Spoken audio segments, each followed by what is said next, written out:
Hello friends, welcome back to మన cinema కథలు. ఈరోజు మనం మాట్లాడుకోబోయేది సినిమా న్యూస్ కాదు, మన యాంకర్ రష్మి గౌతమ్ గారి గురించి.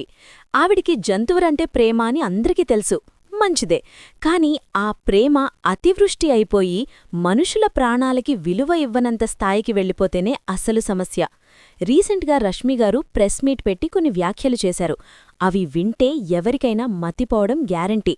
ఆవిడేమన్నారో తెలుసా? కుక్కలు అడ్డంగా ఉన్నాయని తీసేస్తే రేపొద్దున ముసలివాళ్లైన తల్లిదండ్రులు అడ్డంగా ఉన్నారని వాళ్లని కూడా తీసేస్తారా అని అడిగారు. రష్మిగారు, ఒక్కసారి ఆగండి, అసలు ఏం మాట్లాడుతున్నారు మీరు? కన్నవాళ్లని, కరిచే కుక్కలని ఒకే గాట కట్టేయడానికి మీకు మనసెలా ఒప్పింది మేడం? మనల్ని పెంచి పెద్ద చేసిన తల్లిదండ్రులెక్కడా? రోడ్లమీద దారిన పోయే చిన్న పిల్లల పీకలు కొరికి చంపేస్తున్న కుక్కలెక్కడా? అసలు ఈ కంపారిజన్లో ఏమైనా లాజిక్ ఉందా? మీరు కల్చర్ గురించి, సంస్కృతి గురించి క్లాసులు పీకుతున్నారు కదా. పూర్వం మొదటి ముద్ద కుక్కకి పెట్టేవారు అని చెప్తున్నారు, కరెక్టే. కాని పూర్వం కుక్కలు విశ్వాసంతో ఇంటికి కాపలా కాసేవి. ఇప్పుడు రోడ్లమీద గుంపులు గుంపులుగా వచ్చి అభంశుభం కెలియని 4 ఏళ్ల పసిపిల్లల్ని చీల్చి చంపేస్తున్నాయి. ఆ తల్లి కడుపుగోత గురించి మీరెప్పుడైనా మాట్లాడారా? ఆ పిల్లోడు చనిపోతే ఆ తల్లిదండ్రులకి వెళ్లి మీరు చెప్తారా ఈ నీతులు? మీ పిల్లోడు పోయాడు కాని కుక్కకి మాత్రం రైట్స్ ఉన్నాయని చెప్పగలరా? మనం ఆవుపాలు తాగేస్తున్నాం, జంతువుల్ని తినేస్తున్నాం అని ఇంకో వింత లాజిక్ తీశారు. మేడం, అది ఫుడ్ చైన్. మనిషి బతకడానికి ఆహారం తీసుకుంటాడు.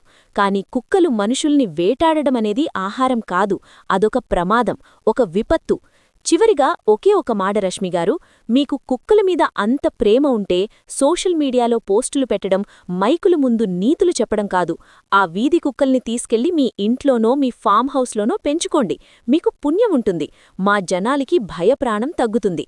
అంతేకాని రోడ్డుమీద నడవడానికనే భయపడి చస్తున్న సామాన్యుడికి ఇలాంటి ఉచిత సలహాలు ఇవ్వకండి. మనుషుల ప్రాణాలకంటే ఏ జంతువు ప్రాణం ఎక్కువ కాదు, ఇది గుర్తుపెట్టుకోండి. ఫ్రెండ్స్, రష్మిగారు చేసిన ఈ వ్యాఖ్యల మీద మీ అభిప్రాయమేంటి? కుక్కలని, కన్నవాళ్లని ఒకేలా చూడ్డం కరెక్టేనా? కింద కామెంట్స్లో చెప్పండి. మరిన్ని లేటెస్ట్ అప్డేట్స్ కోసం మన సినిమా కథల ఛానల్ని సబ్స్క్రైబ్ చేసుకోండి. Bye bye.